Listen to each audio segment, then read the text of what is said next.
Oi.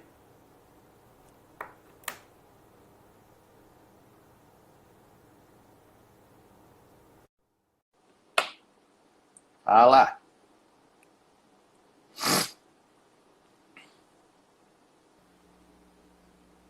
E Boa aí? noite.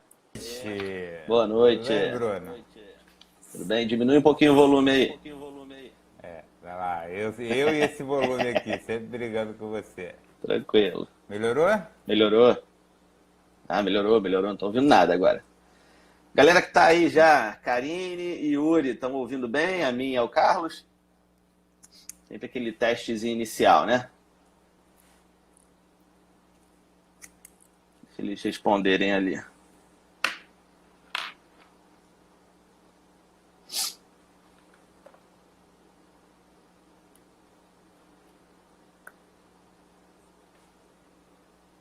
Show de bola. Peraí só um minuto. Ah, sai. Por quê?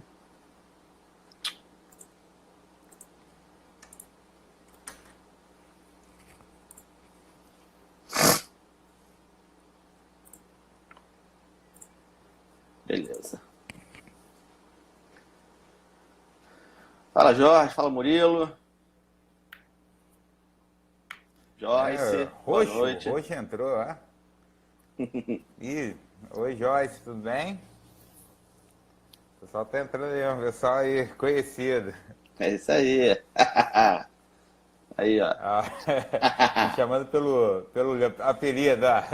É Ó, isso aí. do quadro da Federação de Arbitragem tem história esse rapaz aí, esse Roxo. É mesmo, é? É, pô, se tem. Show de bola. Então, Carlos, o pessoal tá chegando aí, vamos começar devagarinho, né? O pessoal sempre chega aí nos minutos iniciais. Ficou semana passada aquele gostinho de quero mais, né? O papo semana passada podia ter durado 2 horas. Aí, vamos dar essa continuidade aí hoje, né? Já que a gente falou de nazismo semana passada, vamos conversar um pouquinho sobre fascismo aí hoje, Exatamente. né? Então, é um tema bem polêmico, né? Você quis aproveitar essa situação que a gente está nos dias atuais, né? Que é principalmente o Brasil, né? Que é a extrema bipolarização que a gente está vendo internamente.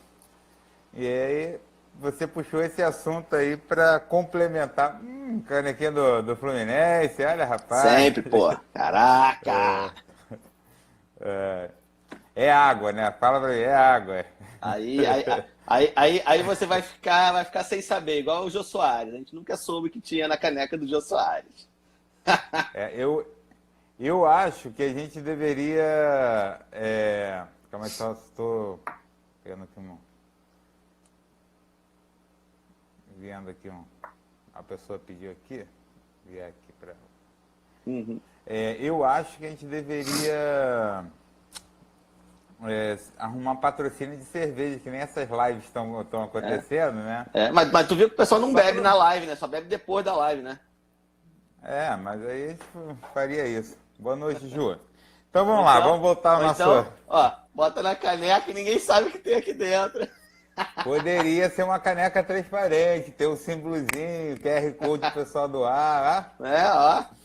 Ah, Né? Fica Depois a eu dica, vou. hashtag fica a dica. Depois eu vou colocar aí um comentário fixo aí com a conta. Os dados bancários. Quem quiser doar, é doação, tá, gente? Negócio assim para ajudar as pessoas. No caso, pessoas, Bruno e Carlos.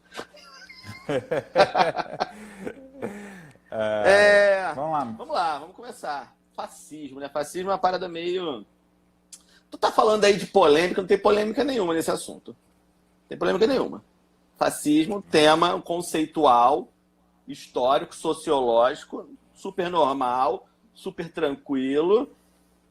Aqui no Brasil, então, não tem problema nenhum. A gente está aqui num momento político super tranquilo, estável, um ambiente ótimo para a gente falar de fascismo. Exatamente. E é bom de falar porque virou um xingamento, né? E eu acho que quando você pergunta para as pessoas o que é uma pessoa fascista, aí você vê as coisas mais absurdas Não, e como até, rapidinho, definição. e te interromper, né? E até assim, existe pessoa fascista? É uma pergunta que a gente tem que fazer também, né? É uma discussão também aí nessa, né? É uma discussão. Vamos. Deixa eu só fazer uma Eu introdução. acho que a gente vai discordar em algumas coisas aqui hoje, mas tá tudo bem. Será? O povo que assiste a gente gosta disso. Que reine a treta. Que reine a treta. Fala, Norton Tavares. Então, vamos seguir o assunto. Eu vou fazer só uma introdução onde o fascismo surgiu na Itália, como a gente já comentou na última quinta-feira, né? Isso, semana passada. Uhum. Ele surge após o fim os ideais começam a surgir após o fim da Primeira Guerra Mundial. A gente tem que ter um contexto, né, que a Itália estava destruída. Então ele tem ali, no final da década de 20, ascensão na década de 30 e no meados da década de 40, a gente tem o término dela com a questão do fim da Segunda Guerra Mundial, né? Ela nasce na Itália com Benedito Mussolini, né? Que é um ex-socialista, né? Ele funda o Partido Fascista, né? Em meio de uma Itália em crise. E rapidinho, deixa eu só te interromper, que é legal o pessoal saber, a questão do nome, né? Do fascismo, né? A gente chama de fascismo, Partido Fascista, porque o fácio, né? Era o símbolo. O fácio, a gente não tem como mostrar a imagem aqui, né? Mas o fácio, ele é uma junção de várias armas, né? E que era usado pelo Império Romano na frente dos desfiles militares romanos. E a ideia do fácio, que é essa junção de várias armas, era exatamente a questão, subjetivamente, né? Era a questão da união, né? De que várias armas juntas faziam com que essa arma fosse poderosa. E a ideia do retorno desse símbolo fácio, quando Mussolini cria o partido, é exatamente essa coisa da coesão nacional, né? Um povo, uma nação que caminha junta, que pensa junto, ela se torna uma nação forte. Então você tem essa questão aí que eu acho que é importante pontuar para quem não sabe, né? Pode continuar. É um regime que Fala, boa noite, cresce, Paulo. Né?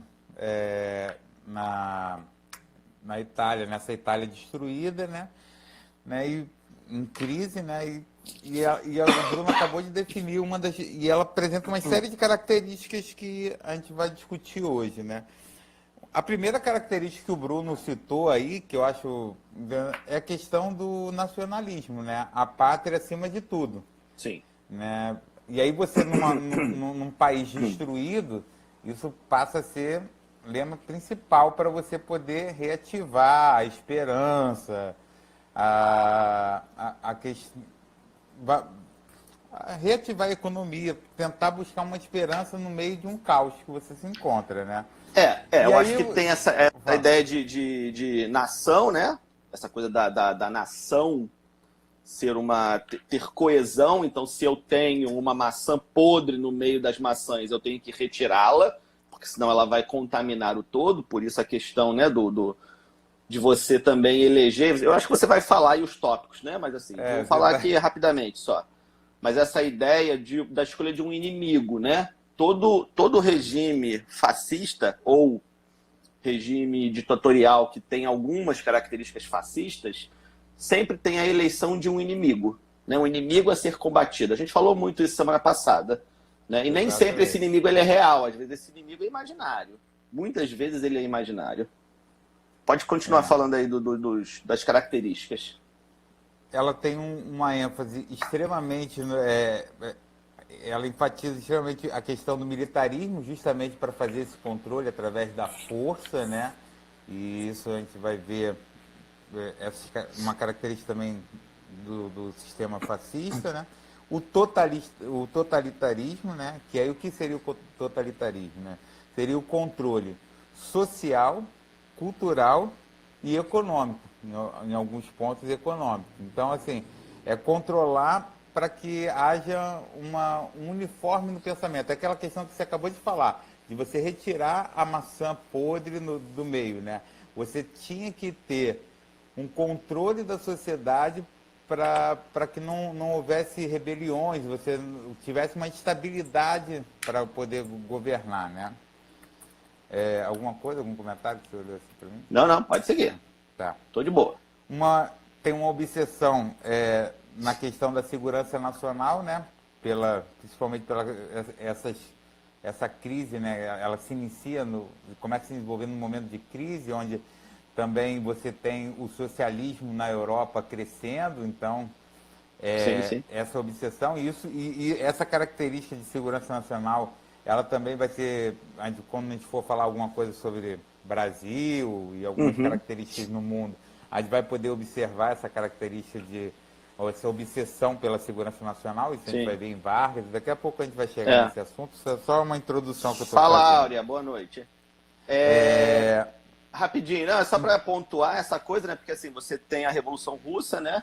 O porquê desse crescimento dos ideais comunistas na Europa, né? A gente tem a Revolução Russa em 17, mas principalmente a partir de 24, se não me engano, porque eu sou péssimo com datas, você tem a morte do Lenin e o Stalin chegando ao poder, né? E o Stalin, com os planos quinquenais, vai investir pesadamente na infraestrutura e na industrialização da União Soviética, fazendo com que ela chegasse a ser uma potência, né? Enfim, aí a gente vai para a Guerra Fria, né, e tal, mas assim, você tem esse avanço nesse final da década de 20 e década de 30, e principalmente a União Soviética, exatamente por conta dos planos quinquenais, não vai sofrer a crise de 29. Então, assim, isso tudo é importante para esse crescimento dos partidos comunistas na Europa, né? Porque estavam vendo ali do lado um exemplo que aí a gente pode questionar, mas assim, na visão daquelas pessoas estava dando certo, né? E você passa a ter um modelo capitalista, né? Que entra em crise. Então é um modelo que está dando errado. Então, calma aí, não vamos seguir um modelo que está dando capitalista certo liberal, ou um modelo que está dando errado. Exatamente, o modelo capitalista liberal que estava, né, que vai ruir em 29, realmente. Exatamente. A gente tem além disso, um controle da mídia e da comunicação, né?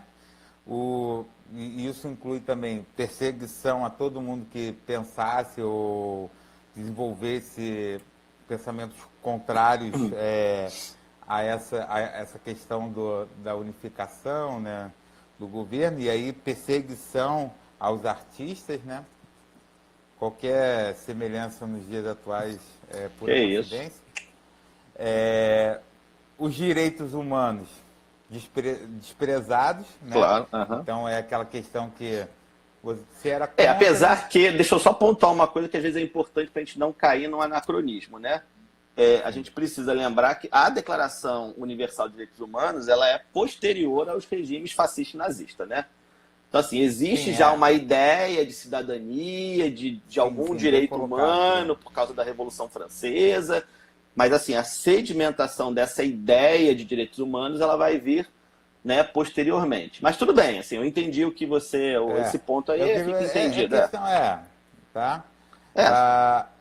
A questão da religião, Ana Paula. Isso aí é um detalhe muito, muito interessante. A questão da religião, apesar de Mussolini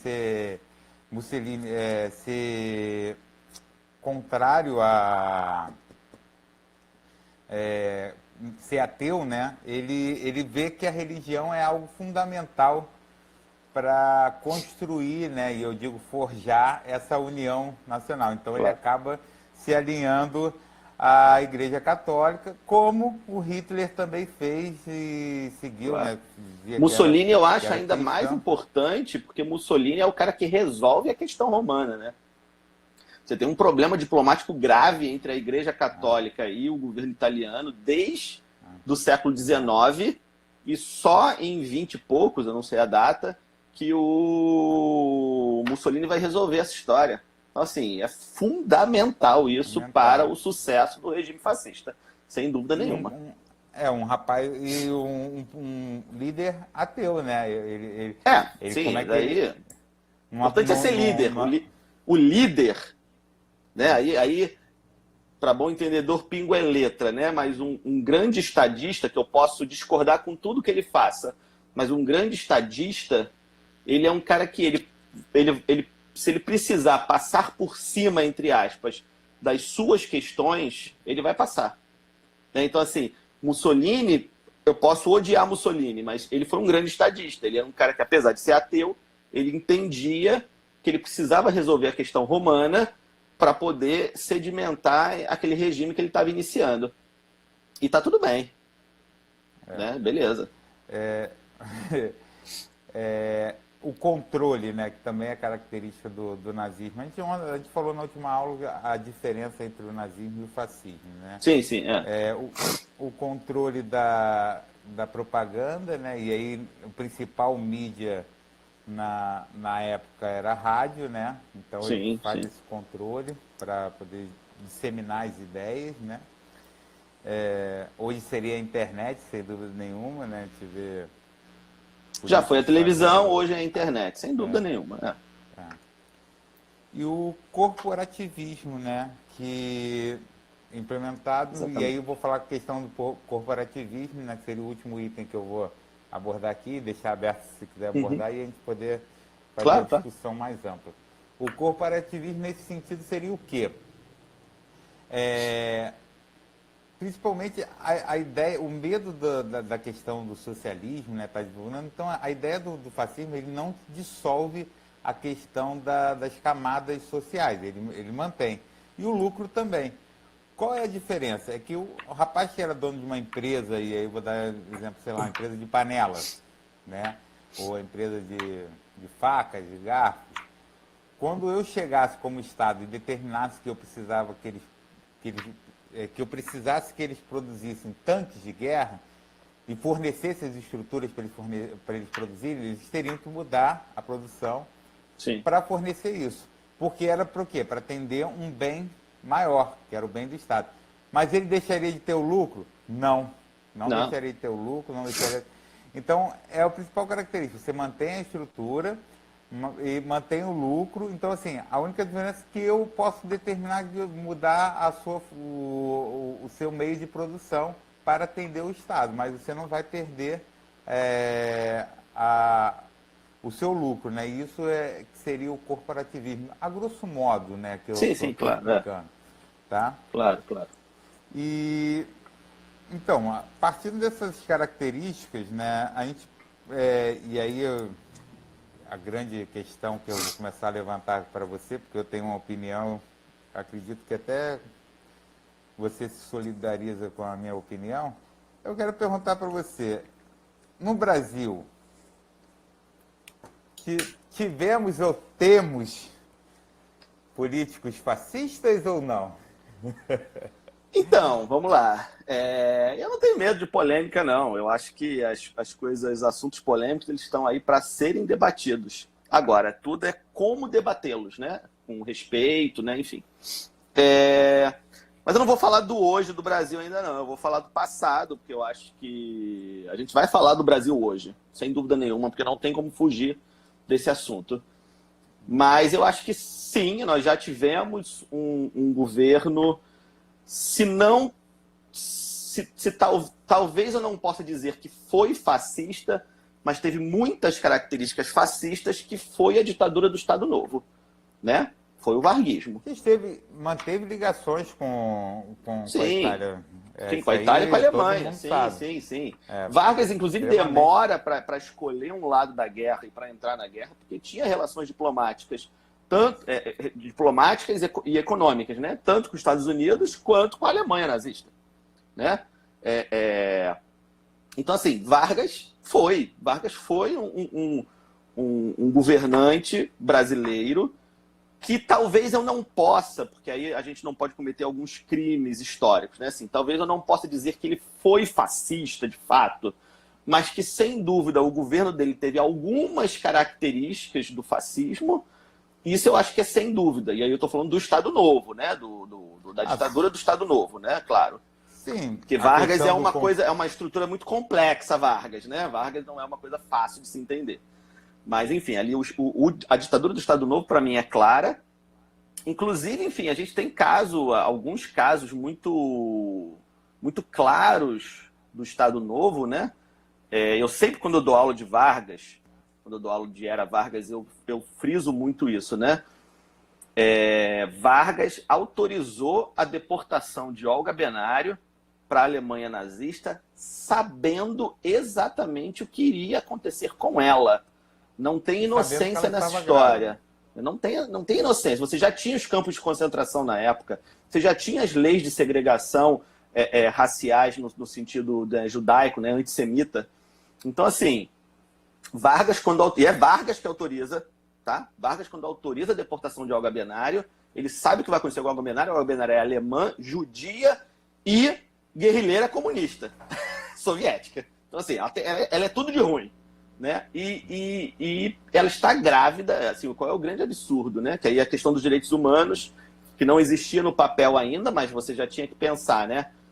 Olga Benário estava grávida de um tenente do Exército Brasileiro, que tudo bem, podia estar envolvido com o movimento comunista, foi preso, estava na ilegalidade, etc e tal. A gente pode fazer uma análise aqui do Luiz Carlos Prestes, mas, independente disso, ele era um tenente do Exército Brasileiro. Ele tinha, na teoria, o direito do filho dele nascer no Brasil.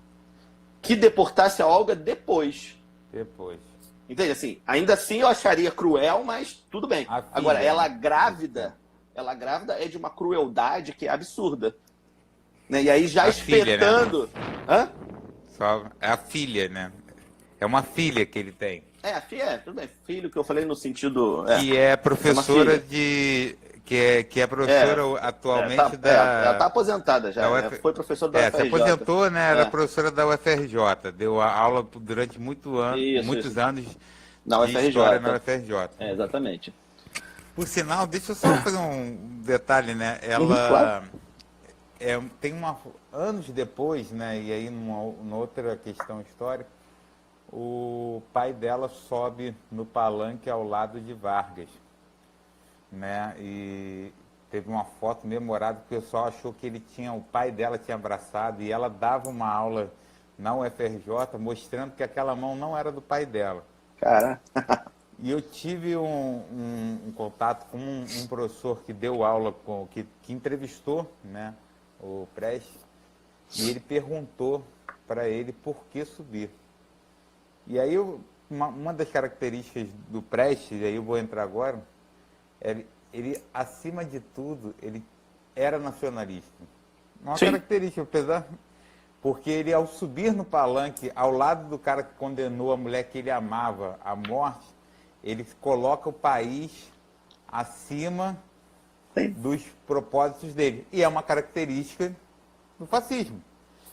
A gente vai conseguir ler mas assim, algumas também características... assim, o nacionalismo não é uma característica exclusiva do fascismo. Exclusiva do fascismo, é isso que eu estou falando. A gente não vai conseguir ler algumas... É esse ponto que eu ia chegar agora. A gente vai conseguir ler essas características disseminadas.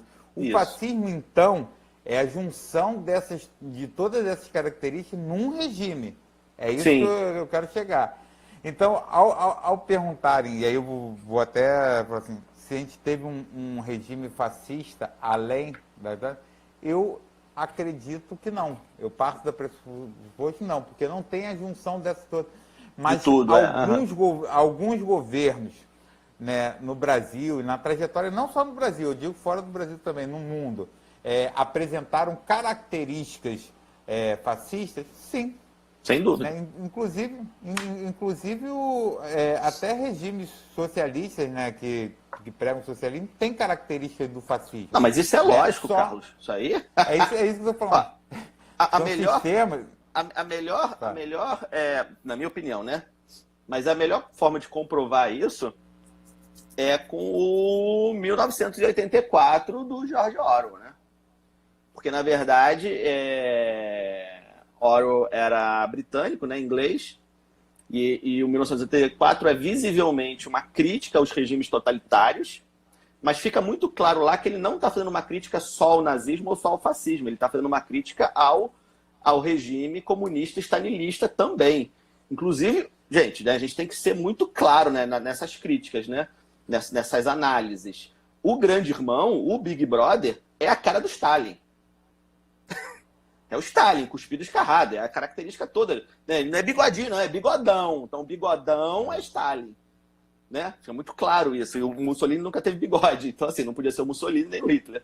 Né? A cara do Big Brother é do Stalin. Então, sim, claro, existem regimes ditos comunistas que têm todas essas características fascistas.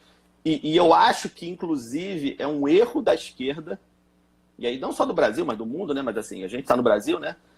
Não admitir isso. É um erro.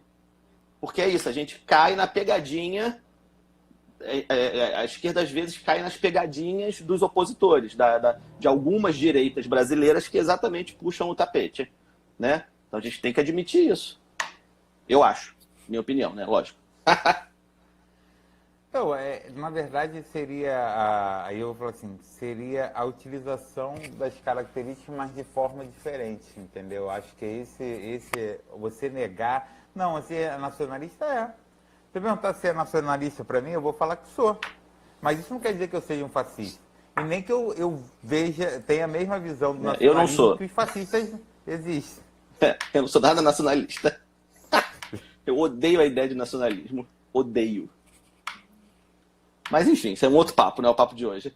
Mas também não tem nada a ver com fascismo, não, tá? Não estou dizendo que você, por ser nacionalista, é fascista, não. Pelo amor de Deus, não é isso, não. Mas eu acho que você não entendeu bem o ponto que eu quero chegar. É porque eu acho que o perigo está exatamente na passagem de pano e ficar passando pano para o regime ditatorial que existiu na União Soviética. Teve coisas boas? Teve. Como qualquer lugar. Teve coisa boa na Alemanha nazista também. Se for parar para pensar. Entende? Agora, ele não pode ficar passando pano. Campo de concentração existiu durante muitas décadas dentro da União Soviética.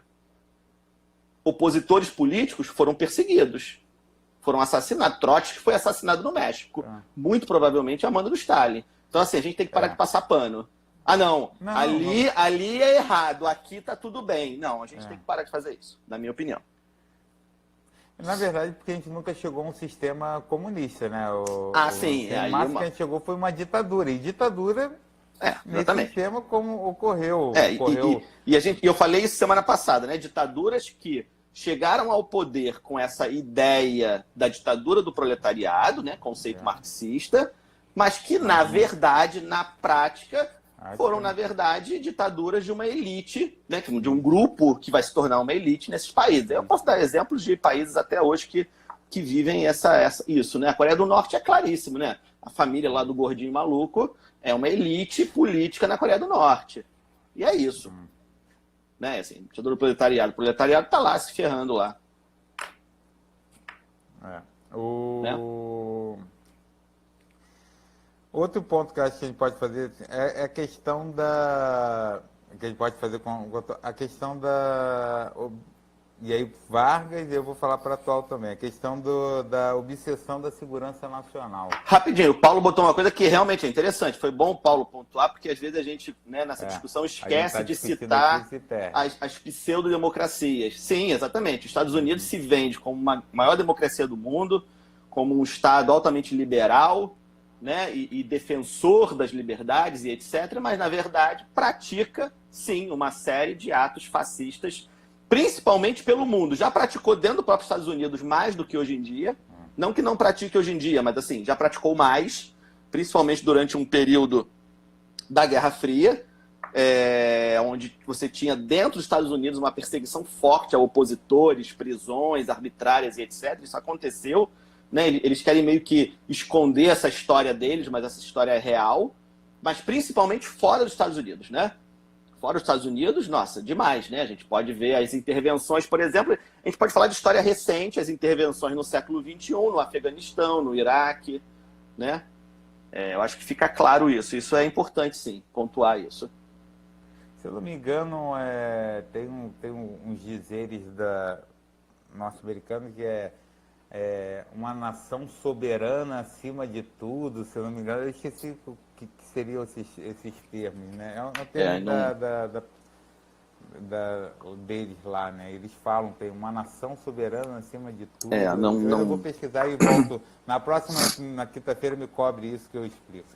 a questão da obsessão da segurança nacional, que eu ia falar agora com você. Vargas tem uma característica muito grande, né? Ele cria órgãos repressores, né? Sim, claro. Durante a ditadura do Estado Novo, persegue todo mundo que vai contra, e inclusive aí a questão da parte artística, né?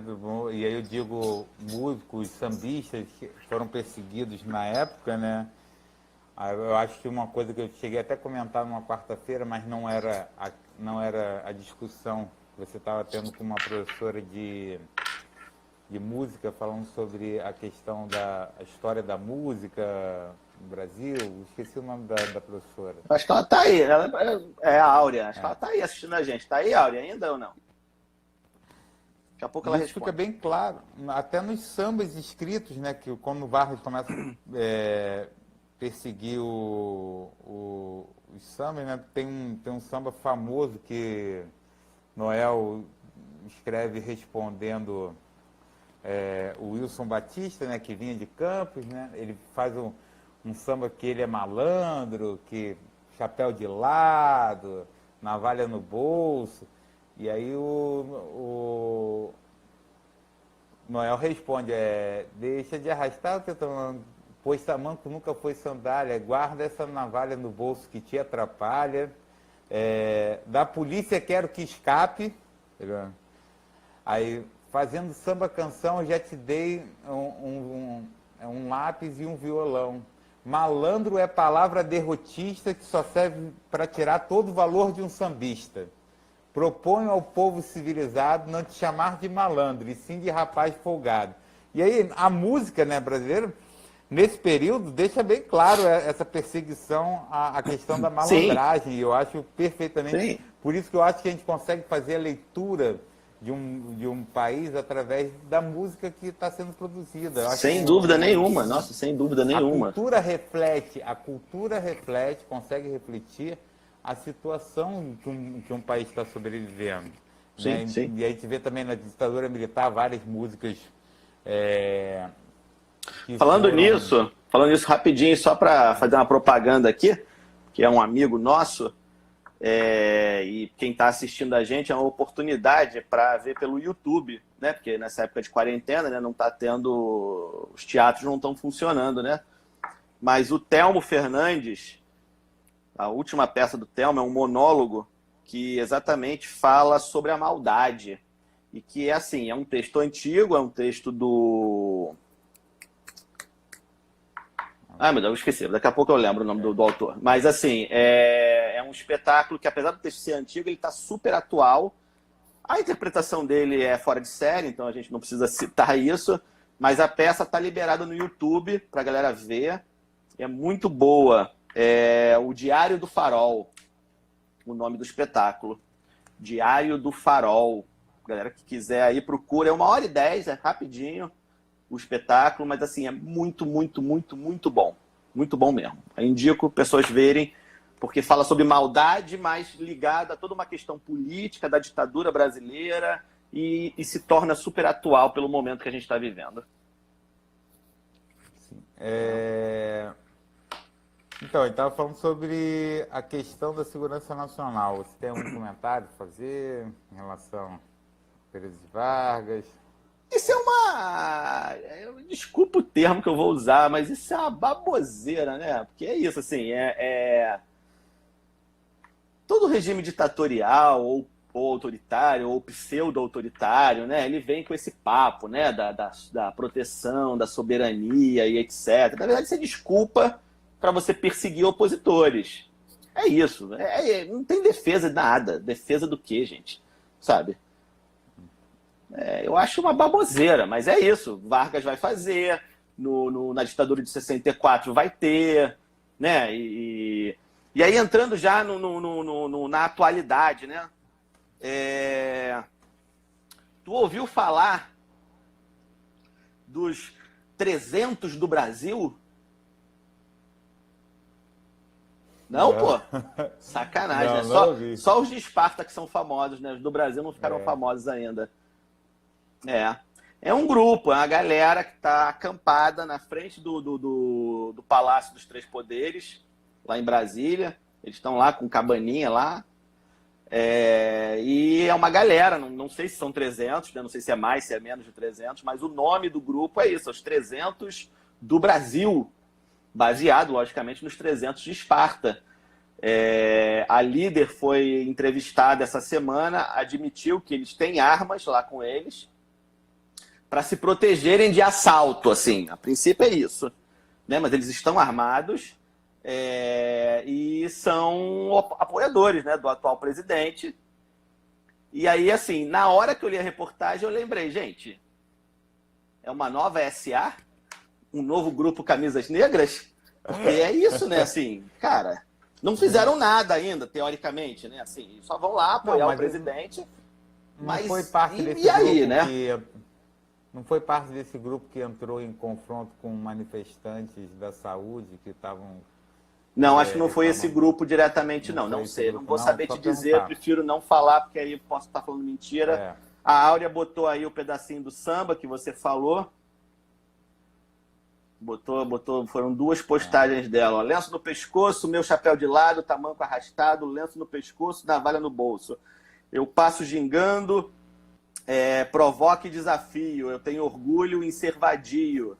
Continuação, rapaz folgado, deixa de arrastar o teu tamanco. Não, isso aí foi a resposta. A resposta de Noel. A primeira é de Wilson Batista, que foi a primeira sucesso dele que ele lançou aqui. E o segundo é a resposta de Noel. Tem, que aí ele fala, né? Rapaz folgado, deixa de arrastar o tamanco nunca foi sandália. Tira do pescoço o lenço branco, compra sapato e gravata, joga fora essa navalha que te atrapalha. Wilson e Noel Rosa, exatamente isso. Beleza. Aí vocês são os conhecedores aí do samba, eu só gosto de carnaval. Eu sou só um apreciador, né? Mas aí, cara, vamos entrar aqui, porque a gente já está com 38 minutos de transmissão, quase 40 minutos, e a gente tem 1 hora só de transmissão. Eu falei dos 300 do Brasil só para ilustrar, mas assim, é uma coisa real, a gente tem que ficar de olho, que por enquanto não fizeram nada, mas podem vir a fazer, né? A gente não sabe. Mas a questão é analisar, porque você falou no início da live, a questão que o fascismo virou xingamento, né? E todo mundo que é apoiador do Bolsonaro virou fascista. É fascista. Eu não gosto de usar esse termo porque eu acho que banaliza o termo. Eu acho que fascismo é uma coisa muito séria para ser banalizado. Mas é uma opinião minha. Mas a gente precisa analisar o bolsonarismo, né? O bolsonarismo é um fenômeno que, inclusive, eu acho que vai além do Bolsonaro, apesar de ter o nome bolsonarismo. Eu acho que é um fenômeno que vai além do Bolsonaro e que eu acho que é importante a gente analisar sem paixões partidárias, sem paixões ideológicas, a gente entender o que é isso. Brasil é uma nação fascista? Não. Na minha opinião, você quer a minha opinião? Não. Claro, lógico. Não é.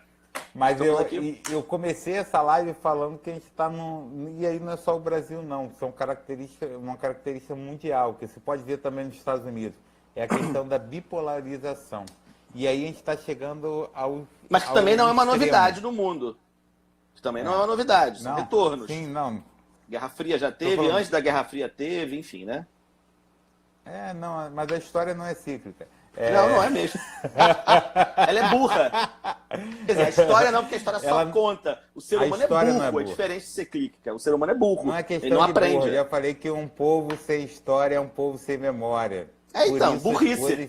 Que para de estudar história. Então, são burros. As coisas se repetem porque um povo sem história é um povo sem memória. Então, mas eu tô falando, é burro porque para de estudar história. Por isso, não valorizar a educação. Porque a partir do momento que eu valorizar a educação e der a condição da pessoa lembrar da sua própria história e dos erros que já aconteceram no passado, né, e não apagar esses erros como acontece na maioria da história, né, os erros são apagados, aquilo antigo é o ruim.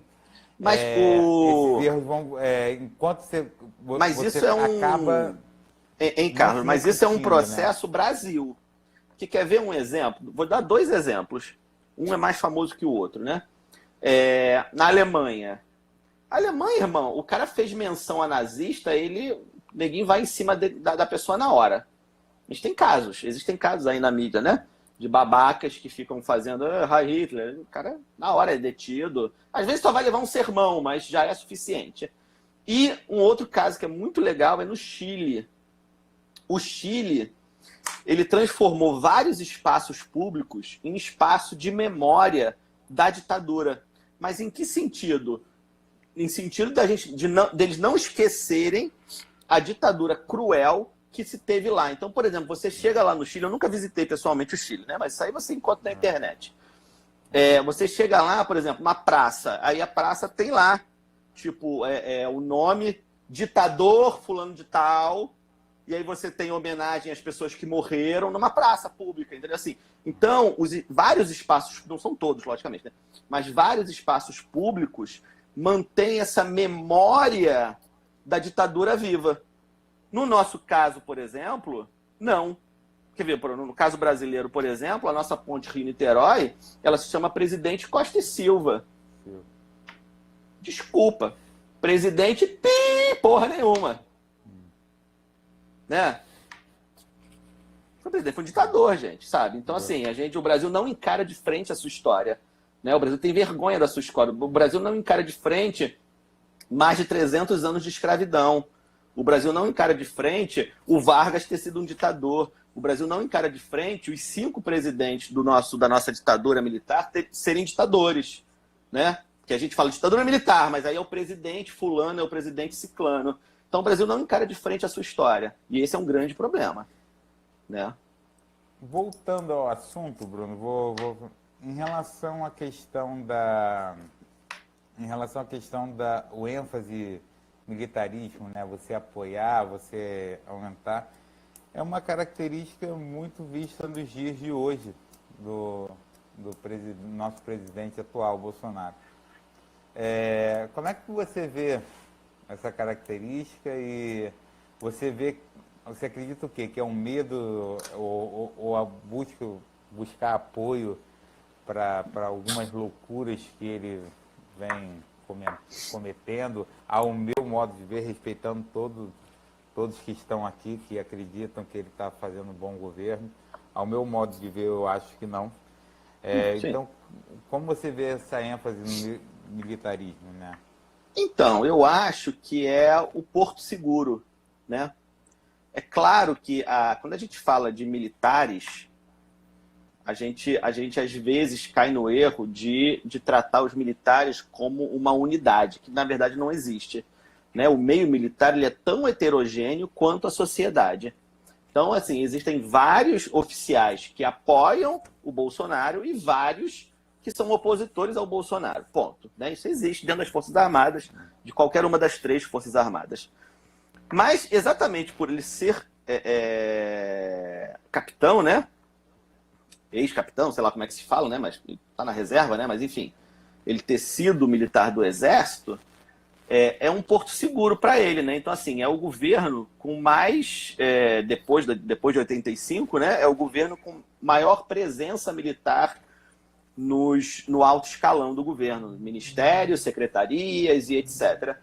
E eu acho que o Bolsonaro faz isso porque, como eu estou falando, é o porto seguro dele, né? É ali onde ele vai chamar também militares que apoiam ele, logicamente, né?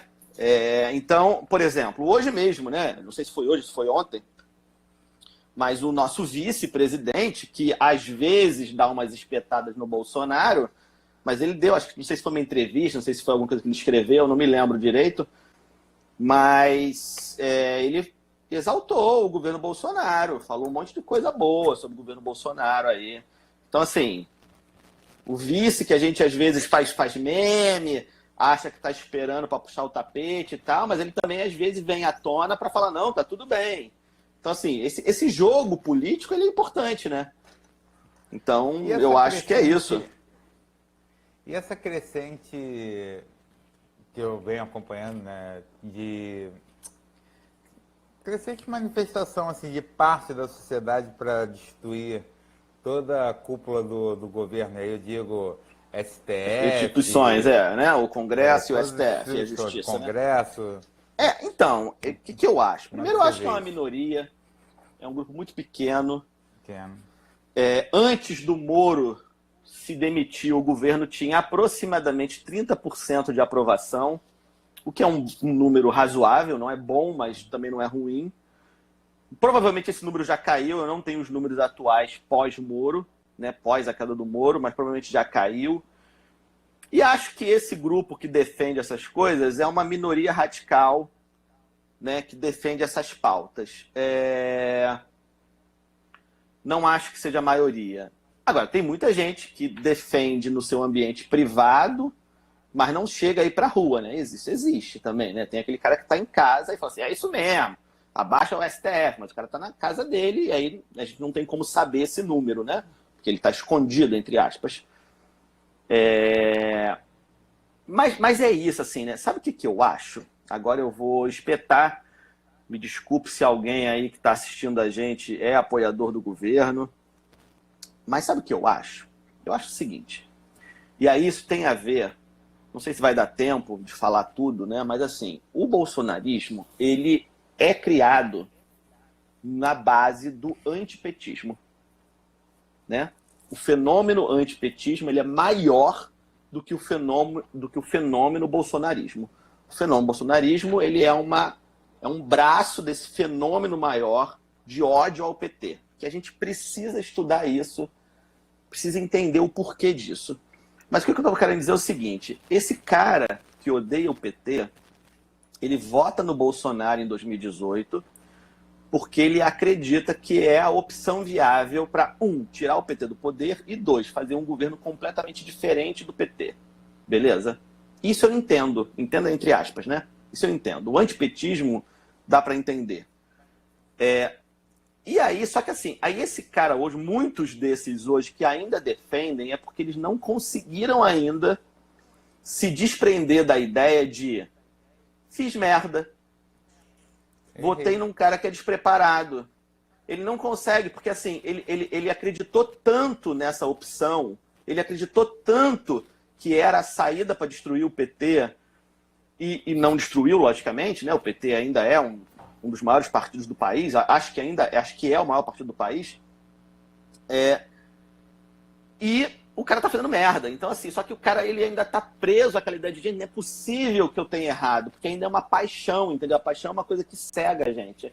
Né? Então, assim, eu acho que tem muita gente que ainda apoia porque não quer enxergar a realidade. E aí é isso, porque o ódio ao PT é maior. Então o cara odeia tanto ao PT que ele tem que continuar apaixonado pelo Bolsonaro, mesmo o Bolsonaro fazendo merda. Então esse fenômeno anti-PT precisa ser entendido, precisa ser estudado urgentemente.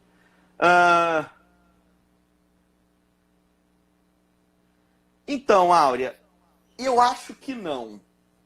Posso estar errado, tá? Assim, você só porque para quem não Qual vê, foi a né? pergunta? Então ela veio assim, ó. Porque depois você vai postar lá no YouTube, a gente não vai saber o ela bota assim, ó. Vocês não acham que é anterior ao ódio ao PT, que vem primeiro de um plano da Igreja Universal? Eu vou entender a Igreja Universal aqui como pentecostais, né?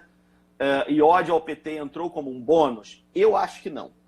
Até porque a relação do governo Lula com as igrejas pentecostais era muito boa. O governo Lula tinha um relacionamento muito bom com as igrejas pentecostais. Então, assim, não vejo isso. Na verdade, a gente precisa entender o seguinte. Eu vou entrar nessa questão agora de análise do PT. Posso? Você me permite, Carlos? Deixa eu só fazer, antes de você fazer uma análise, só tecer um comentário, né? Eu acho que em relação a você sempre buscar um modelo novo, porque aquele modelo já está ultrapassado de governo, que facilitou a chegada do poder desse nosso atual presidente. E isso também chegou... Ele não é o Voldemort, não, você pode falar o nome dele.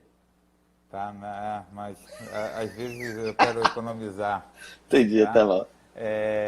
Dá azar. E eu acho que também, a partir do momento também já se via esgotado, foi que o PT chegou ao poder, né, como uma busca de uma nova solução. E é assim, eu acho que os modelos vão surgindo sempre em busca de uma nova solução. E às vezes a gente tem que dar o braço a torcer que não deu certo. Não era a pessoa que eu quero, não é a pessoa que... E isso eu não estou dizendo que eu votei em Bolsonaro, não, tá? Só para afirmar.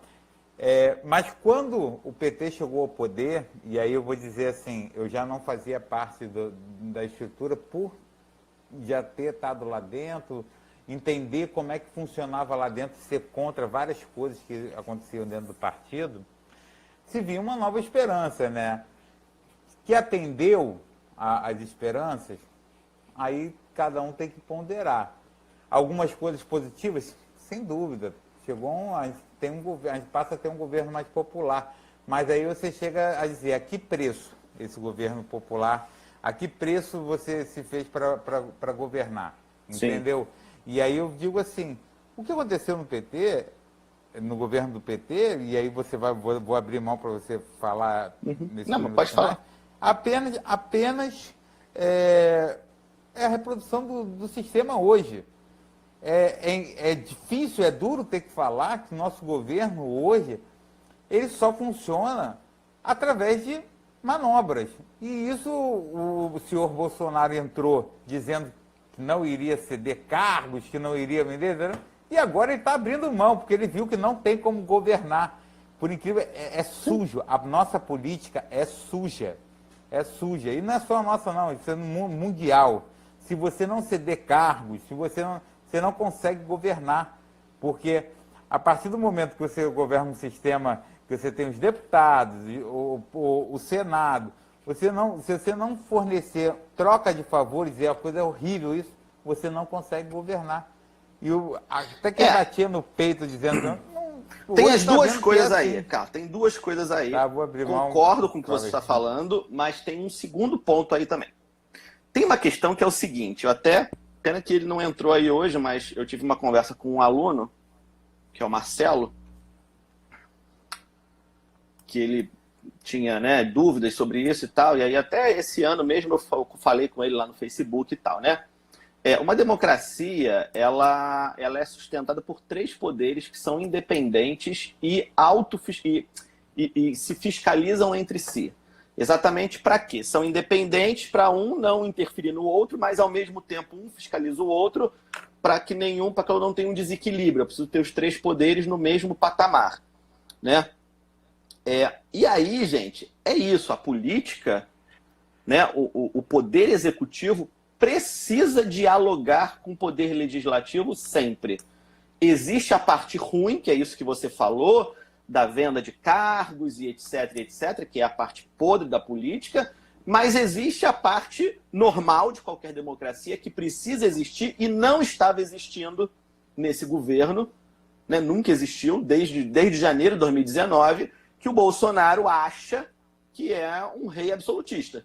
Ele acha que ele pode fazer tudo sem dialogar com o legislativo. Não pode. Não pode, simplesmente não pode.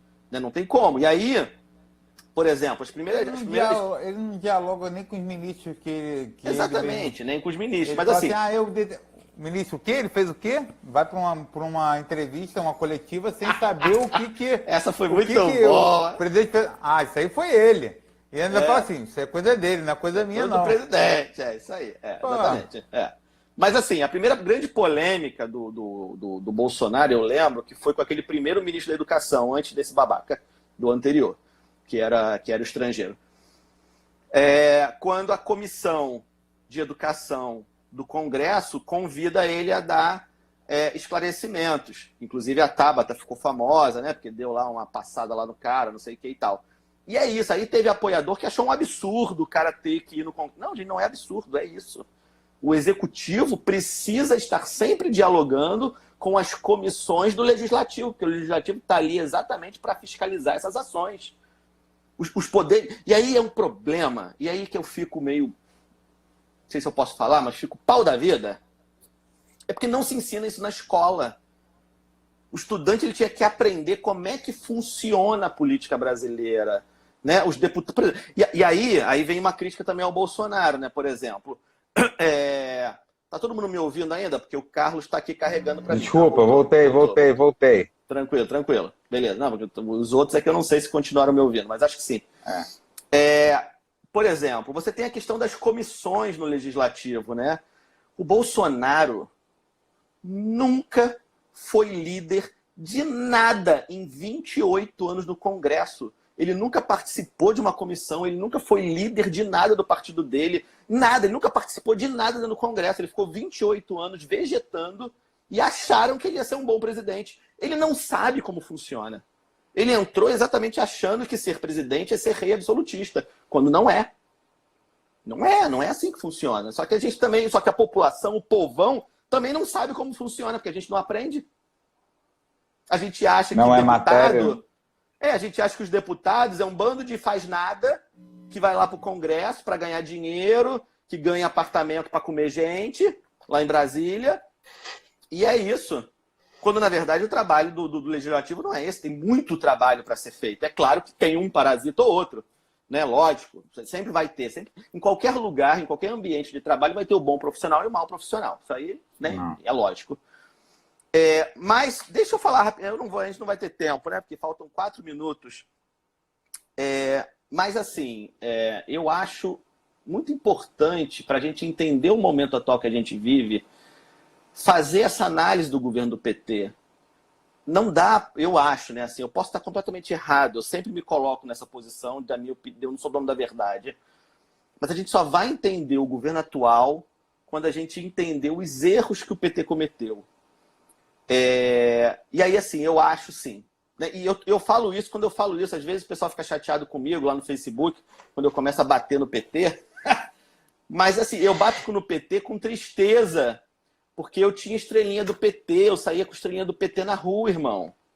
Sabe, eu era petista em 2002, gente, a eleição de 2002 e a posse do Lula em 2003, sabe, eu fiquei dia 1º de janeiro de 2003, eu fiquei o dia inteiro na frente da televisão vendo aquela porra daquele homem ser empossado como presidente, porque aquilo foi histórico. Independente dos erros que o Lula cometeu, aquilo foi histórico pra caramba. Eu fui pra Praça onde, né? ô Bruno? Foi? Quando saiu o resultado, eu tava lá em Araruama, mas... Eu tava na Praça onde? Mas eu fiquei assistindo lá, né? Então, assim, o PT cometeu... Eu acho que, assim, o principal erro, eu não vou entrar em detalhes, depois a gente pode fazer um bate-papo só sobre análise de governo, porque não vai dar tempo de fazer hoje, mas, assim, eu acho que o PT ficou muito tempo no poder. Isso foi um grande problema. Em 2010, quando acaba o governo Lula e o PT lança a Dilma, eu fui um cara que não votei na Dilma. E não votei na Dilma porque eu não queria votar na Dilma, não. Eu acho que, no fundo, eu até queria. Mas eu defendo desde 2010, olha quanto tempo, faz em 10 anos, 10 anos eu defendo que você tem que ter alternância no poder. Mesmo que seja para entrar um cara que você não concorda ideologicamente. Mesmo que seja isso. Então eu falei assim, o PT vai continuar no poder e isso vai dar merda. Eu falei isso em 2010. Quem me conhece, quem conviveu comigo na eleição de 2010, não vai me deixar mentir. Eu falei, o PT vai ganhar, vai ficar muito tempo no poder e vai dar merda. E deu merda. Porque ninguém tem que ficar muito tempo no poder. Eu acho que se tivesse entrado em 2010, lá, não me lembro se era o Alckmin ou era o Serra, o adversário lá, mas teria sido muito melhor. Hoje o Bolsonaro não seria o presidente, o Bolsonaro seria um deputado de meia tigela, entende? Mas isso é um papo para outra live, porque não dá mais tempo. Entendo e concordo com você. Que nós temos 1 minuto e meio para acabar. Então, Carlos, suas considerações finais para a gente poder encerrar a live.